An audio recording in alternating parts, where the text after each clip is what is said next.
Okay, we're on section 2.14, page 257. Go ahead and read the scenario up here. It's kind of like a Survivor TV show type scenario. And down here we have what the people weigh.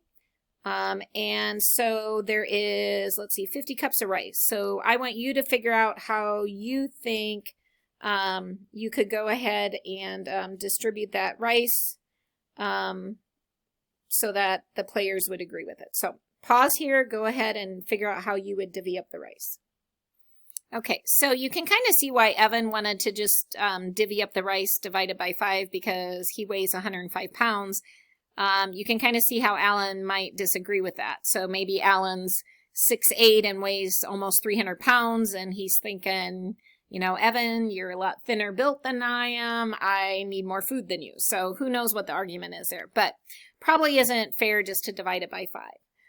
So what some of you might have done is you just kind of did guess and test. So you're like, okay, maybe if he's 10, then Alan scale it up by 3 because he weighs about 3 times heavier to make it fair is 30.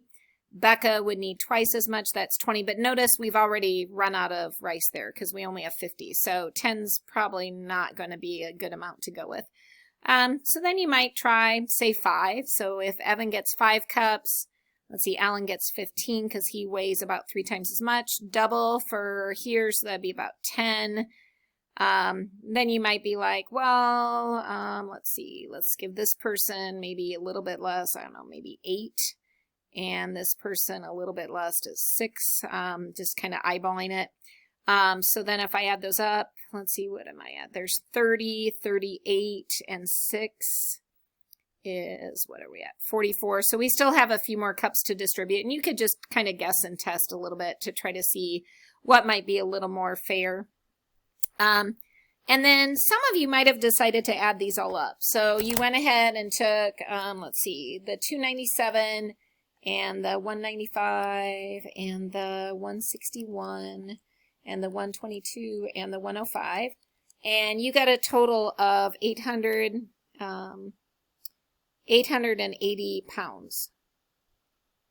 And that's the total for the group. So then you might be like, well, I should kind of scale it based on their weight. And remember, another word for percents is relative frequency because it puts it in perspective to the group. So I could look at Evan and I could say, okay, well, Evan weighs 105 pounds. And remember, to get a percent, you always divide and your units have to match because percents are unitless. So to create a percent, you always divide and then multiply by 100. So notice, see how the units cancel because percents do not have units. They're just ratios. And so multiply by 100, you get about what? 11.9%. And so what that says is then if he weighs about 12% of the group weight, he should probably get about 12% of the food. So to use a percent, remember you always multiply. So I'm going to take that in decimal form times the 50 cups. And I'm going to multiply on my calculator, and I get about 6 cups. So it looks like Evan should have about 6 cups of food. And I could do something similar for Alan. The only difference is his weight's not going to be the same, right? So that's going to change. But the process is going to be very similar here. All right, so with Alan, I'll use red pen for him. So he's up here. So he weighs 297 pounds. Again, you take the part divided by the total. Units match, so they cancel. So I'm going to take his weight, which 297 divided by 880. And then multiply by 100 to move the decimal. So he is that percent of the group's weight. Okay, now other people might say that's his own fault. You were born tall and big and I was born smaller and shorter, but they're trying to do it based on weight here. It seems like that would be fair. So again, here's your percent. And again, to use a percent, you would multiply going forward. And again, a lot of times I'll do this math with my sister, like say we buy, so that would be about, let's see, when I multiply about 17 cups. Sometimes we buy things that aren't, like say we have a big coupon and so I throw things in the cart and she throws things in the cart on Black Friday. And then later we have to divvy up how much we each owe. So maybe it's like buy 2, get 1 free, but she wants to buy one and get the free thing, and I just am going to buy one so she can get the free thing. But we're trying to figure out, well, what would be fair for me to pay, because I wouldn't have maybe bought it full price, and she's getting a free pair. And so then we kind of do some of this reasoning to figure out how much we would each owe to make it kind of fair. So you could go ahead and do the same for the other 3 people here and kind of figure it out that way. Some people remember doing proportions, and so they're like, well, maybe I'll go ahead and still use the same his weight over the total. We're doing Alan here. And then say his food over the total. So if this is the part that's his weight and this is the part that is the total, then the food part should match up with the total food. Now, the problem with this is if you look and you're trying to scale this like we've done all semester, 50 and 880 might not scale nice. So there's a thing called cross multiplying, which you may or may not remember from your past. But if you multiply these and these, you get an equation, and we'll talk about why in a second. So I get 297 times 50 on one side, and I get 880F on the other side. And then to get rid of the multiplying, you divide. And again, we'll talk about why later. So you're going to multiply these and divide by the number by the variable, and that is called a proportion. And we've done a lot of proportional reasoning this semester. This is just kind of a formula that if you can't scale it up nicely in your head, this will always work. And again, I still get that about 17 cups doing it that way. Some other people look at this problem and they are like, well, I didn't think about it at all in the way that you just described. That didn't even enter my brain. So some people are like, well, I figured out kind of the cups per pound. Okay. And so they're like, I knew there were 50 cups of rice, and I knew there were 880 pounds of people available. So I took 50 cups divided by 880. And so I figured out that that was what? About 0.06. 0.06. Now notice this is not a percent, so they don't multiply by 100. And these don't cancel. It's a rate. So that's cups per pound. And then they're like, I just decided to do dimensional analysis. So at this point, I just said times. And then if pounds are on bottom, I want pounds on top. So let's take Alan again. He weighs 297 pounds.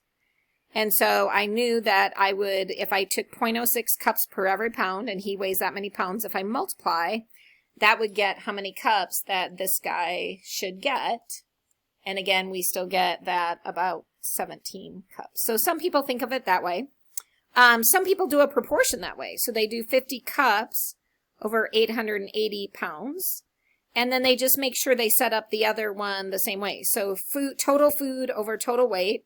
So the food that that person gets over their weight. So you have cups over pounds, and then you have cups over pounds. And again, if you cross multiply these two numbers, and divide by the 880. So if you take 50 times 297 and you divide by the 880, you still get the 17 cups. And again, notice how ugly this would be to try to scale up. Like the relationship here would be super, super ugly. So kind of that, again, multiplying these and then dividing by the number by the variable is a great skill. All right. So on part B, it says find the ratio. So again, ratio, they really should use the word rate there, but we'll give them a pass. But a rate is when you have two different units there. So so right here, go ahead. Once you get your answers for all of these people, go ahead and take the cup of rice divided by the weight of player, and then just see how consistent they are as far as cups per pound per person. So you should be able to do that for each person. So like, for example, Alan, I know that he got 17 cups, and I know his weight was, what, 297 pounds. And again, this is not a percent, so don't multiply by 100. So again, I should get close to that number I had before, which is about 0.06, which is good, cups per pound of weight. And again, some of these are going to be off a little bit. Your rice, if it adds up to more than 50 pounds, because of rounding, you might have to adjust a little bit, or not 50 pounds, sorry, 50 cups. If when you figured out your rice, you got more than 50 cups because of rounding, you might have to tweak it a little bit. All right, so you can go ahead and check how close these are. You might want to round to another decimal place just to you know, just to see. So this would be like 0.057, I think, cups per pound, just to see how close you were. All right, let's go ahead and move to the next page. Okay, so if you look at the top of the next page, in statistics, sometimes we try to stratify a sample so that, for example, if you look at this chart on the top of this page, there are 1,575 AA degrees, 565 AS, which is applied science, and then AAS would be like a technical degree, and there are 415. So if I just randomly did a sample, I might get all AA students, and then my technical students are not even in there. So the book focuses on the AA. Let's focus on the technical students, which is that 415 number. So I have 415 students doing some type of technical program, welding, something like that. And so if I'm going to do a sample of 250 people, I don't want to just randomize it because I'm probably going to get all those students that are doing AA because those are the majority of my students. And then my technical degrees and others are a littler portion. So if I randomly do a sample, it's possible I could just only get these people and the voice of these students is not heard. And so we want to just pull a few people from here, few from here, few from here. So if I go ahead and look at this, just a second, sorry about that. I had to stop my video because of a phone call, but I'm back. So I'm not quite sure where we're picking up. But so if I add up the three categories, there are 555 people at this college, and 415 are my technical. So this is my part over my total. And I could figure out what percent that is. So if you like percents, you could just divide and multiply by 100. And you could figure out that about 16.2% at this college are getting a technical degree. So if you want, let's say there are 250 people that I want in my survey, it would make sense then that I make sure that I have that percent of the 250 representing my technical. So I would need about 41 people, 41 students. So what I would do is I would randomly grab 41 students from this group, okay? And then I'd randomly grab so many from this group and then so many in this group, and they'd add up to 250. And yes, there's going to be more here because they're a bigger percent of my college, but I would also percentage-wise include these people. All right, so another thing we could do is we could do a proportion. So I have my part over total on the one side. And so then I could say, okay, these are my technical out of my total. So then I don't know how many technical I want, but I do know I want 250 in my sample. So I have technical students over the total college, technical over the total. And then again, cross multiply. So we're going to multiply our two numbers. So I'm going to multiply those. So 415 times 250. And then I'm going to divide by 2,555. And again, I get about 41. So I multiply these and divide by that number there. And I get a total of about 41 students again. Okay. So again, what's going to happen is I have this big sample.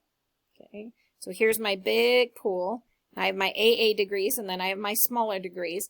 And so what's going to happen is I'm going to be like, okay, well, I am going to take maybe 154 random in here. So I'm going to randomly pick 154 of those students. And then I might randomly pick 41 from the technical. And then I'm going to randomly pick 55 from the applied science. And notice they're going to add up to 250. But, and yeah, the majority are here because that's a higher percent of my student body. But then I'm for sure going to get representation from this group too. And we call that a stratified sample in statistics, just to make sure that one group doesn't overwhelm the statistics with one opinion, because we want to get the opinion of everybody overall. All right, we're going to go ahead and try number 2, part A, B, and C on your own.